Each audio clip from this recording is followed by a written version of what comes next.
Coming up on Main Street, Kentucky Adventures. First, we'll head east to McCreary County to ride the rapids on the Cumberland River.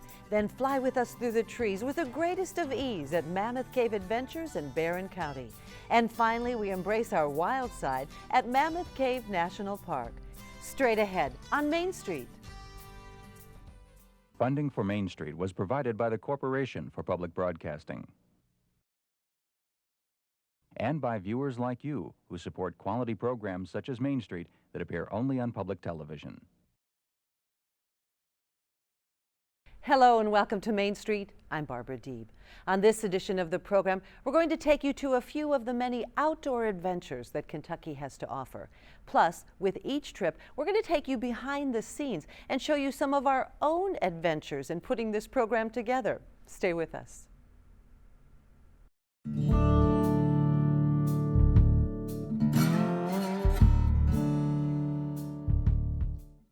Oh, I think everybody had an adventure in these stories. If it was the students who were going and just experiencing it, I know we all had adventures in trying to figure out how to keep all of the gear safe. I mean, just every challenging situation can be looked at that way because everything new is an adventure. The thing that we want to do when we go on a location is we want to bring the viewer back with us on that location and give them the most realistic experience. When you take a camera into a boat on an active river, you have a certain level of risk involved with that. We try to measure that out, and when the camera is at its most risk, we put it away in the case. When we feel that it's a fairly low risk and we want to shoot some video, it's out and we're actively gathering video. We had to get up really early in the morning. We had to make sure that we had all of the gear with us, and we had to make sure that we had enough interviews to make a really good story. This is a wonderful place, these are wonderful people, and it was a great experience. The weather was with us. It did actually rain during the shoot. We were very, very lucky that we were able to keep everything sheltered, able to do the interviews that we needed to, and get everything done on time. It's one of those stories that when you get there, cross your fingers and hope that everything goes well.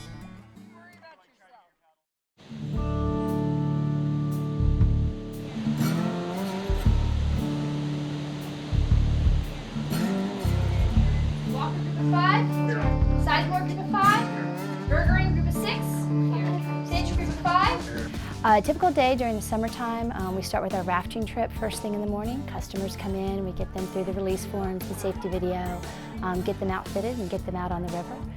It's time to go ahead and buckle up your PFD, snap on your helmet. I'll give you an idea of what we're going to do today. First of all, we're going to let you get in the raft. That'll make the whole day a lot easier. Second of all, you get to go that way on the river. The reason why you get to go that way on the river is because we have a lot of requests to do Cumberland Falls. The only trouble is, if we did Cumberland Falls from the top, the people at the top get extremely excited. So what we let you do is paddle up to the base of the falls, go halfway up, turn around, and come down again. It qualifies you as doing Cumberland Falls without getting the people at the top excited. Now, if you want to go the easy way on the river, it's going to be that way. You got about 4.5 to 5 miles of white moving water. Awesome. So, this part of the day is like paddle practice. So let's go off on it. You two up front are going to try to go together. You two up front are going to try to go together. Everybody behind you is going to follow. We're going to do awesome.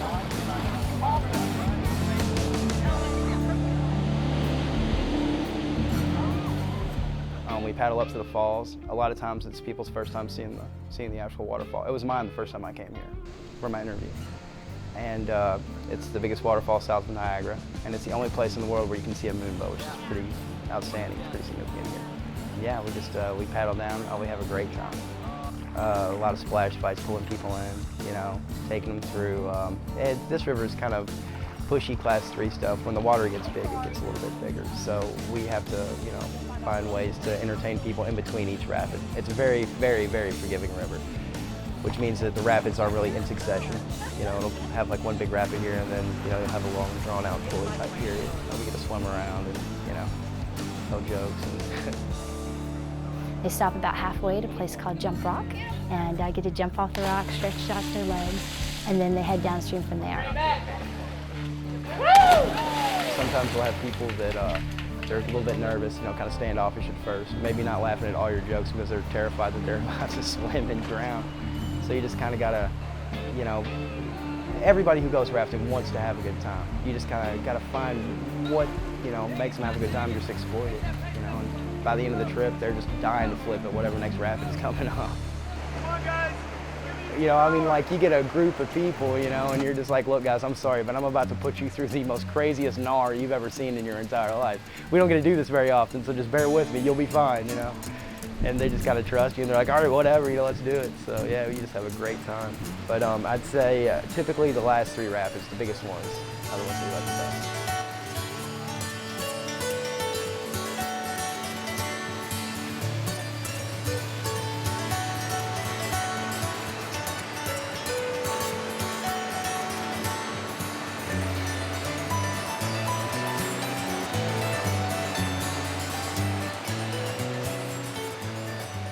Best thing about my job is seeing people be able to get out into nature and to see how much more relaxed they are at the end of the day. A lot of times people will come in, they're on vacation, they're doing their best to try to relax, but they're kind of stressed out because they had to get here and there and pack everything up. And they come here and they're like, okay, we're here, we're ready. And then by the time they get off the trip, they're relaxed, they're like, hey, this was a great time, we're just gonna go hang out on your back porch for a while. And it's really, really nice to see people be able to decompress from the stresses of their everyday life. So much anymore, people get caught up in their lives, they get caught up in their electronics, and they forget about the things that are really important and that really center us within ourselves. That's being with family, being with people, and then being with nature. And that makes such a difference in people's lives once they get an opportunity to do that, whether here or any place else that's near them.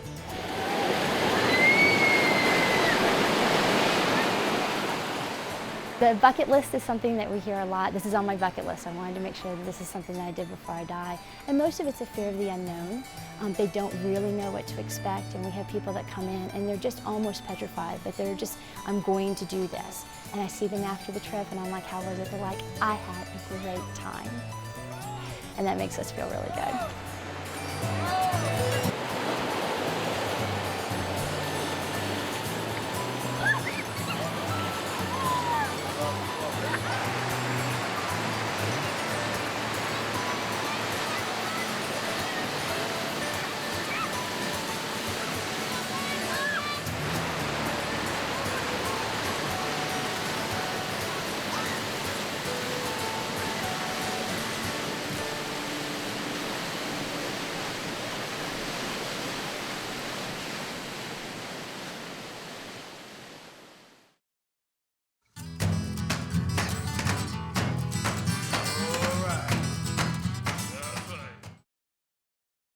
The zipline shoot was difficult for a number of reasons.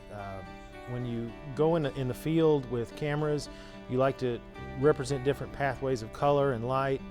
We had a straight line that we had to track and follow. You know, we know that we track, with cameras, you track individuals or objects a certain way as they approach you, but this had varying speeds. The individual would start slow, they got faster, they finished slow. So we had to follow focus at a long distance, and that's a very difficult thing to do, especially in the woods where you have patches of light and darkness. So you're adjusting your iris, you're adjusting your focus, and all of those things are very difficult to do in the field when you only have the one shot. You've got the person coming over one time, and you have to make sure that you get it. And when we went back for the second shoot, what we were mostly looking for was the video from the helmet cam. The best part with that came, I think, when the student who was wearing it, well, actually, I enjoyed watching him walk around because he was walking around like he had a pile of teacups on his head. He was too scared to move. But then on the third line, he got stuck because he was so worried about the camera that he didn't hold his legs up to get enough momentum to go all the way. So we have all this great footage of the guide throwing him a rope and then him dropping it or missing it, and then the guide having to go all the way out and hook a rope to him and then pull him in. So while that sort of was not the most best situation for the guide and for the student, it turned into some great video, so that helped. Using students on these shoots is a joy in itself because they get to experience something they've never done before while they're learning. You guys living on one? All right, hold on to all four.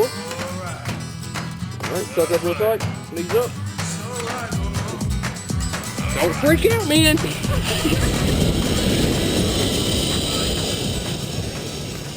The thrill of jumping, a thrill of the unknown.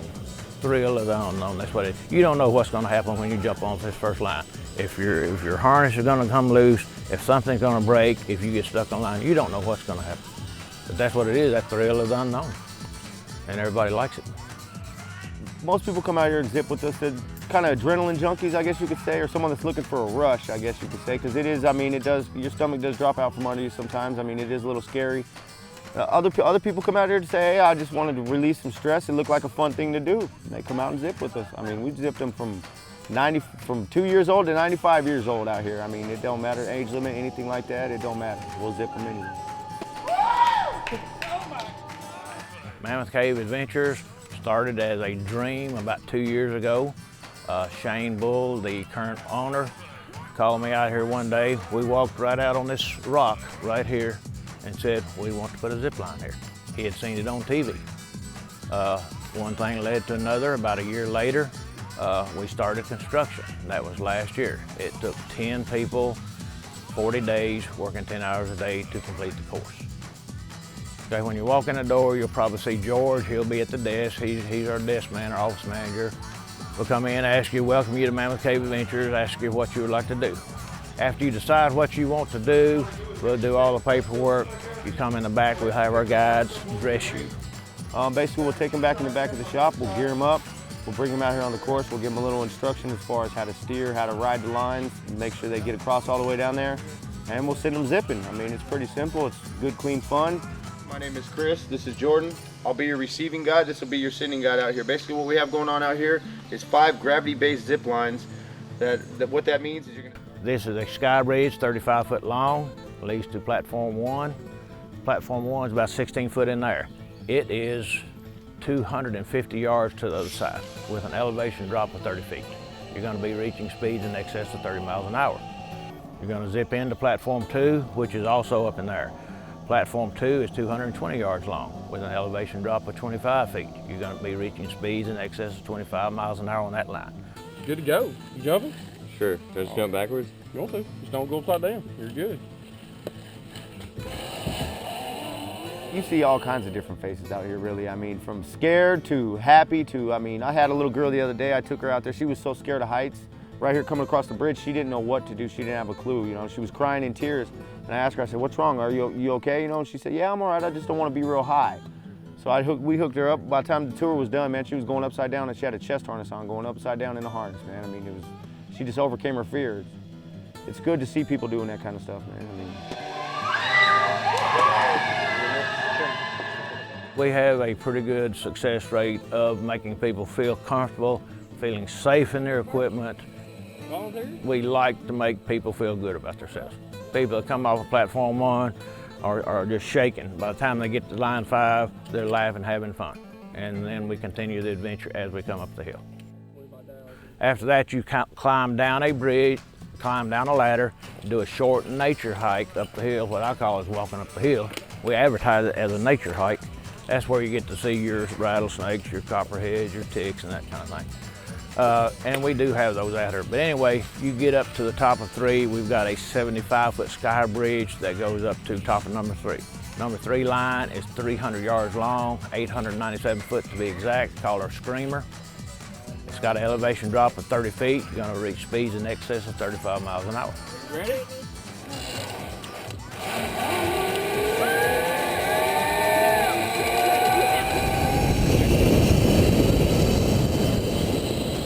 what do I get out of it is the satisfaction of being able to see people that are initially overcoming something, whether it be a fear of heights or just not trusting their gear, their equipment. Just, you know, the joy it brings to me is just seeing them people overcome that and seeing that they're having a good time and they trust who they're out there riding with, you know. That's what I get out of it. I mean, every day, I take tours out every day, probably 6 tours a day, you know. And to me, it's just seeing people enjoying themselves and having a good time. It's what makes it for me. I mean, it's fun, got to keep them safe, but other than that, I mean, it ain't really a job, really. I don't look at it as work. It's more fun than anything, really. Zipping on line 2. You ready on line 1? mainly when it comes down to that, it's just being brave enough to take the first step off the platform is all it is. I mean, that's truly what it comes down to. Because once you step off the platform, you're gone. There's no stopping it. I mean, you're on the trolley, you're down the line. That's all there is to it. A lot of people are afraid of taking that first step. They're pretty afraid. For the thrill, for that first jump off of deck one. Because after you jump off of deck one, it's not the same. The anticipation of getting up in the air, looking out over the valley, knowing that you're going to be going 30 miles an hour, that gets people pumped up. You know, it's hard to get people to jump out of trees, but people pay us to jump out of trees.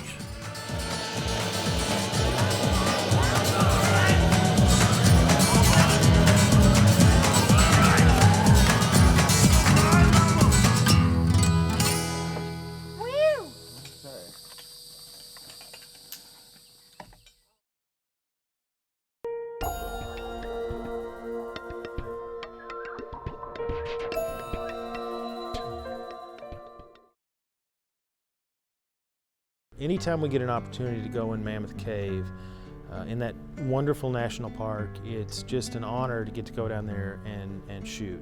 You know, if you think about it, we're in a dark room, a room that was carved out centuries ago by all kinds of different factors, and we're there, we bring our lights, we set them up, we kind of paint this picture with light and then take it with cameras and bring that back to people.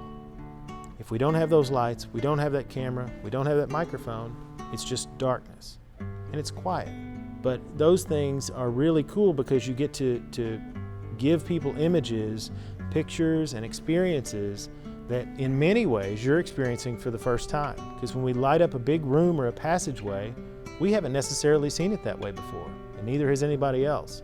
So that's kind of a big thrill for me, because we get to experience new things all the time down in the cave. It's a wonderful experience that way because we get to paint the picture that we want to portray. This entire idea of bringing adventures to people at home isn't a new one, but we try to tell the stories through the eyes of the people who actually do the tours. And this particular one, this was a young crew. They were very excited, and it was kind of a bonding experience for them, and you can really see that in the way they act and react to each other. And one of the things that we were able to do is set up in really fun and difficult locations, things that we hadn't done before, and put all of that together, the experience, the shooting, the story, and bring all of that and put it together in a coherent whole so that people at home can actually see not only the Wild Cave Tour, but kind of how it's done.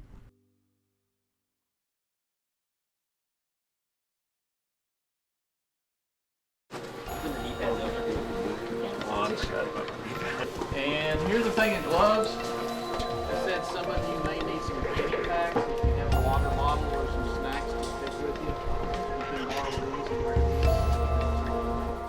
When we started going in, I didn't know how intense it was actually going to be. I really didn't know what to expect. I had never been in a cave before. I was kind of nervous. I was excited to go down in the cave, but I was wondering how I was going to react once I was actually in the tight spaces. The group we had today, it was a young group. They were very energetic, a lot of fun. If the group is playful, if they have a good spirit and good attitude, it just makes the whole day fun in the cave, because it is a 6-hour tour. You're in the cave and you're doing things that is gonna be tiring, demanding, and again, you're helping each other out. So when you have a good-natured group like that, it makes my day great. I mean, I love it, because at the end of the day, it feels like you've made new friends. You really enjoy being around people like that. All right, tight squeeze coming up.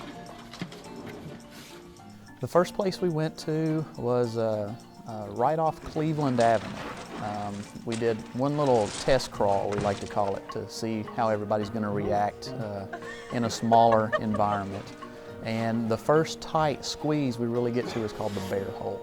It's spelled B-A-R-E because it can get quite comical sometimes. Big guys trying to crawl through the hole. Sometimes they're their clothes are snagging on the rocks, and they have to bear more than others. You know, there's a lot of grunting and a lot of, you know, funny comments being made, but I just ripped your jumpsuit. I need some boots. Very first thing we did was walk a couple minutes to a location where there was something called the bear hole. He took us to the bear hole. I would have to say the best experience was the bear hole. At first you were kind of nervous going into the first hole because you didn't know what to expect, but once you kind of got that army crawl going, it went pretty smoothly from there. I'm still gonna get started. The bear hole was a little intimidating at first. It was the first thing we did. It was probably the tightest squeeze we did, so it was I thought it was a little weird that they'd make us do that first. I figured they'd warm us up by just letting us crawl in a little looser spots to get us used to crawling in the cave, but no, they wanted to go for the bear hole right away. And it was actually really intense because you can't fit your head in like normal way. You actually have to turn your head to one of the directions and put your arms straight out and try to wiggle yourself through. And I couldn't get my helmet in the right place, and I kept getting jammed. It was getting frustrating because everyone else was doing it, but it was definitely a good challenge, but I'm glad we started with it after looking back because I was definitely ready for everything else. Good job. Piece of cake, wasn't it? The group was amazing because I knew pretty much everyone on the group, so it was fun to kind of, I guess, challenge your friends, like make sure they get through the hole too, root them on, and it was kind of cool to see, like, you know, who could make it through the hole, how good everyone was at crawling through the holes and climbing down the rocks and seeing who was scared to do what and making sure everyone, like, because you knew them real well, you could provide them like with the positive to get through if they're scared to do something, just like, hey, you can do this kind of thing. It's a way to see how they're going to react in a tight environment, and once we help them through that passageway and see how they're going to react and make sure everybody's okay, we continue from there and we do some longer crawls. And my hips are stuck. Yeah, there was definitely a lot of teamwork involved. It was definitely a lot of, you know, this person passes through this spot, and then you turn around and you help your neighbor. You tell them, okay, you need to put your foot here, you need to put your hand here to be able to get past this. It was definitely a lot of teamwork involved, definitely a lot of laughing and stuff too. You know, it was good to laugh at each other because a lot of us had a little more trouble than others. So it was good to kind of, you know, spread that around and keep everybody in a good mood while they're trying to get through this as well. And it was a good group.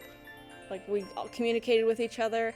We told everybody where to put a foot or where to put a hand. It was good communication between each one of us. I think it was more fun being part of the group because you kind of had to help others out. Caving isn't it's a multi-person thing. You have to help each other out when you're climbing down this cave wall. You don't know where to put your feet. There could be a slip rock that you're just gonna step on and slip right off of. So Jackie kind of told the first person, and from then it's kind of like a chain. You go down, then you help the next person. And I think it kind of bonded us closer. It was a good bonding experience. And after a couple of side steps, step back across. Just side step right here. The best part was probably the canyon walking. I'm normally scared of heights, and halfway through I got through and I was scared. I didn't think I was going to be able to do it. I didn't know what I was going to be able to do. And the guide told me what to do with my feet and my hands, and I was able to get through. That was just very cool because I was actually proud of myself for not giving up. The canyon walk is probably one of the scariest things of the tour. A lot of people had to get over their fear of heights to do it. I mean, we're climbing over the cave floor about 10 to 15 feet up, and one wrong step and you're gonna fall. There's no wires, there's no harnesses. One wrong step and you're gonna fall. I'm generally afraid of heights, but it was just so much fun, and I made the mistake of looking down. That's the classic thing, don't look down. I made that mistake once, got a little uneasy, but I just kept going and I had a lot of fun. And so the whole trip really got me over some of my fears, and I think that was a great personal thing I got out of it. Right here, it's really slippery. Okay. I think there is a satisfaction because at the end, along the way you had to stop and help each other out and tell each other where the footholds were, where to grab or where to step. And so it was a bonding experience, and you really had to help each other out. And I think at the end of it, you're satisfied with yourself and you're satisfied with your group that you were able to finish it. Seeing the crew kind of go through these challenges together, and seeing the attitude change from being very serious about moving through some of these very tricky areas, and then once everyone's in the general area, kind of laughing and joking and kind of recalling what just happened, really causes a nice bond. Well, some of the places we get to go to are places that no other tour ever gets a chance to see of Mammoth Cave. And that's one reason I really love this tour, is because we get to see places that very rarely a visitor would ever get a chance to see, such as Cathedral Domes, one of my favorite places on the whole tour. This vertical passageway with water flowing down into it from floor to ceiling, over 100 feet, 150 feet high. Just beautiful areas. And then we go to other areas that are very rarely seen, where the gypsum is just very pristine, white. It looks like crystals all over the walls and ceiling.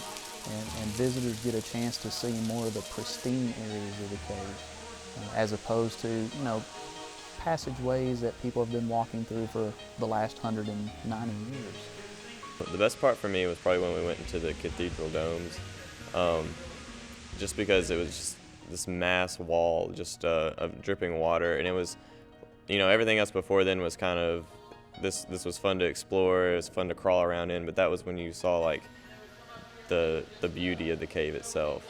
And I think that was just like a cool moment for everybody that was on the tour at that time, just to stand there and watch the water dripping down the wall, and just how the light shone on it was really cool.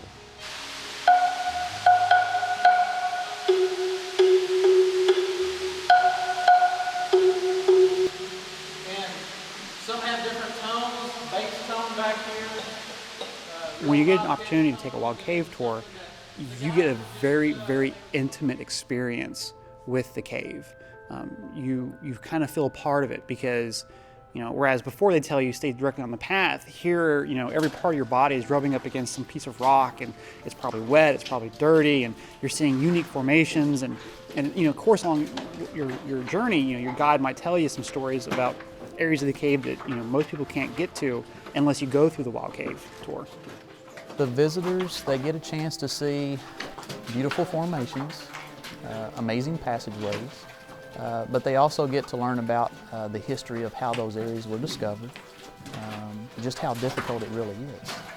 And one thing, they get a sense of accomplishment. After the tour's over, you can see how excited they are. They're high-fiving each other and talking about how great of a trip they had. So it's a personal achievement for each individual to overcome their natural fear of, tight places, canyons, the dark.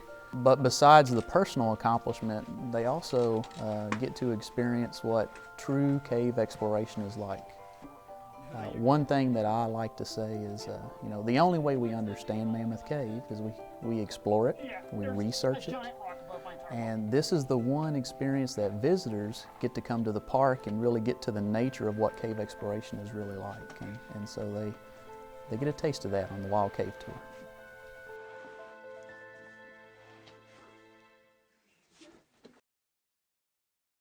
We hope you've enjoyed this look at Kentucky's outdoor adventures as much as we've enjoyed bringing them to you. Until next time, I'm Barbara Deed. And remember, we're just around the corner on Main Street.